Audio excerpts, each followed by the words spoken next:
Le FBI, selon ce rapport, cacherait des informations, censurerait des informations sur l'affaire Ames concernant Donald Trump, allant jusqu'à littéralement dissimuler le nom de Donald Trump dans les documents Ames. Ils disent que c'est énorme, parce que ça les implique eux aussi. Donald Trump aurait censuré le nom de ce président des États-Unis dans les dossiers Jeffrey Epstein, par le même FBI, selon ce qui s'est révélé dans un rapport exclusif de Bloomberg. Ce média américain, l'un des plus importants d'ailleurs, très impliqué dans le domaine financier. Différentes sources montrent à ce média que le nom du président est celui de Donald Trump, avec d'autres personnalités publiques éminentes. Ils ont été délibérément supprimés des documents qui font l'objet d'un examen interne. Environ 1 millier d'agents du FBI, ils ont reçu des instructions spécifiques de signaler toute mention de Trump. Ils la signalent, la notent, puis l'effacent. Ceci concerne une série de documents, environ 100 000 documents, des pages de dossiers liés à l'affaire Einstein. Cette opération de censure a provoqué des réactions bipartites à Washington, exerçant à nouveau une pression sur le département de la justice. Pourquoi ? Ils vont vouloir effacer le nom du président ? S'il est impliqué, il l'est. Analysons, regardons, jugeons et enquêtons. Les autorités justifient que certains documents, ceux-ci sont privés et qu'il faut protéger les éventuelles victimes, etc., etc. Cependant, cela est plutôt perçu comme une influence politique de la part de cette agence d'enquête, qui dit « Je ne veux pas que mon petit chef se fâche, alors laisse-moi lui enlever ça, non ?» La censure ravive les spéculations sur les réseaux sociaux, dans les médias et partout ailleurs, selon lesquels on n'en savait plus ici. Je m'assure qu'il ne savait rien de l'affaire Einstein, même si on reconnaît qu'il était son grand ami et partenaire d'affaires. D'ailleurs, dans ce rapport, on mettait fin au débat sur qui couvre cela et jusqu'à quel niveau de personnalité des plus hautes sphères cette situation atteint-elle.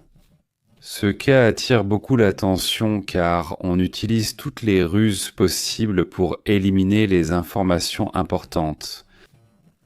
Faites attention à cette affaire. Hier, nous parlions d'une base à Kamtchatka qui, après le tsunami, aurait pu voir certains sous-marins être affectés.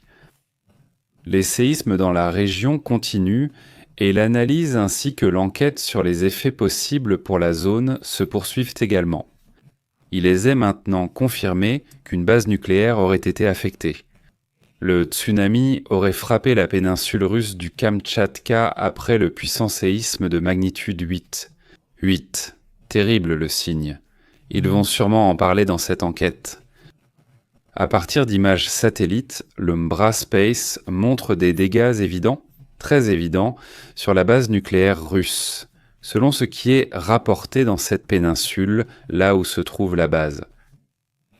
Et les sous-marins nucléaires de classe Jason, qui sont essentiels pour la puissance navale russe dans le Pacifique, et aussi pour leur proximité avec les États-Unis, ils assurent que les vagues sont arrivées à la base 15 minutes après le séisme, ce qui soulève. Deux questions se posent. Y a-t-il eu une résistance structurelle et quels dégâts ont été causés ? Selon le docteur Zidane, Kouzal avertit que toute déformation du quai soulève des inquiétudes quant aux opérations futures. Le port Severo-Kulistkai a également été touché, où des destructions d'infrastructures ont aussi été enregistrées. Cela montre une vague allant jusqu'à 5 mètres dans la zone. Malgré l'ampleur, aucune victime n'a été signalée, mais il semble bien qu'il y ait eu des dégâts structurels sur la base. Même si c'est un sujet qui est encore n'a pas été reconnu à 100%. Les images montrent et identifient en revanche un remorqueur travaillant près du quai. Cela signifie qu'il déplace de grandes pièces dans la zone, ce qui pourrait expliquer les impacts observés. Un commandant à la retraite, Tom Sharps, commente « Si une vague a plié le quai, qu'est-ce qui aurait pu être affecté d'autre ?» Il sous-entend qu'une partie des bâtiments exploités ou utilisés par cette base militaire aurait été endommagée. Bien sûr, s'il y avait eu des sous-marins, ils auraient pu être endommagés également. Au final, face à une telle force de la nature, il est très difficile de pouvoir être préparé. Et si cela est arrivé si rapidement en 15 minutes, il y a probablement eu des effets plus importants que ce qu'on a voulu reconnaître. C'est aussi le problème. Souvent, ce n'est pas l'absence de dégâts, mais plutôt qu'ils n'aiment pas reconnaître ce type de dommages. En ce moment, un nouveau défi de la Corée du Nord envers la Chine est signalé. Selon les rapports, les pétroliers nord-coréens inscrits sur la liste noire des Nations Unies ont transmis leur position alors qu'ils opéraient dans les eaux chinoises. Cela contourne donc ouvertement les sanctions contre le transfert illicite d'énergie du régime de Kim Jong-un. Donc cela n'a pas plu à la Chine, qu'ils ne soient pas prudents lorsqu'ils font ces mouvements, disons, cachés, n'est-ce pas? En pensant que, la Corée du Nord et la Chine sont partenaires. Mais on demande aussi, comme certaines règles, de ne pas te montrer, non? C'est-à-dire, cela se fait, mais discrètement, pour éviter d'avoir des problèmes lors des négociations avec l'Occident de la part de la Chine. Les pétroliers nord-coréens sanctionnés par l'Organisation des Nations Unies ont été détectés en train d'opérer dans les eaux chinoises. Le média spécialisé Corée du Nord Pro a révélé que 5 navires nord-coréens sont entrés dans les eaux chinoises en juillet, dont 4 figurent sur la liste noire de l'Organisation des Nations Unies.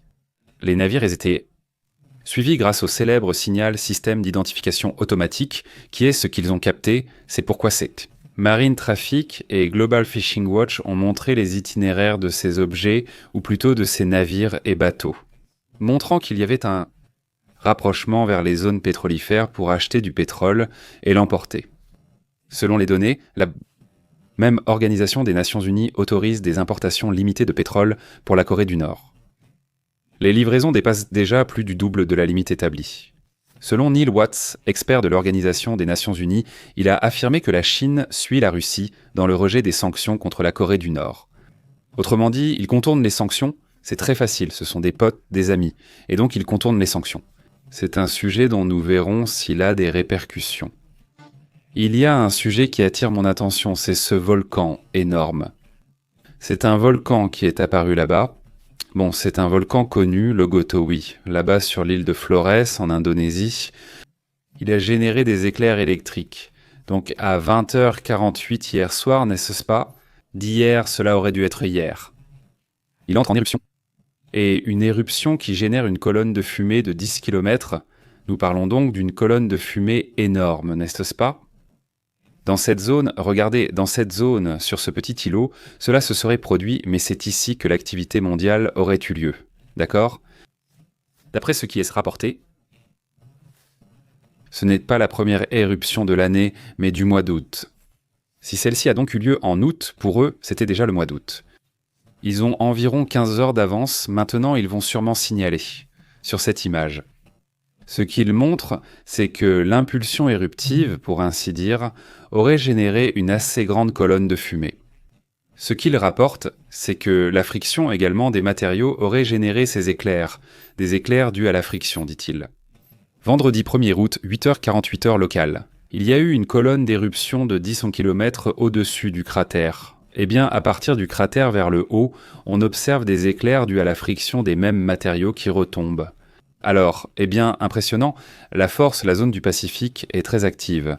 Le volcan de Watu et les îles de Flores sont très actifs. Nous resterons vigilants face à cette situation. Regardez cette image, non, ne regardez pas cette image. Ce que nous voyons là n'est pas réel, c'est-à-dire ce n'était pas réel dans le sens où ce n'est pas de l'intelligence artificielle, mais il s'agit d'une poupée hyper réaliste.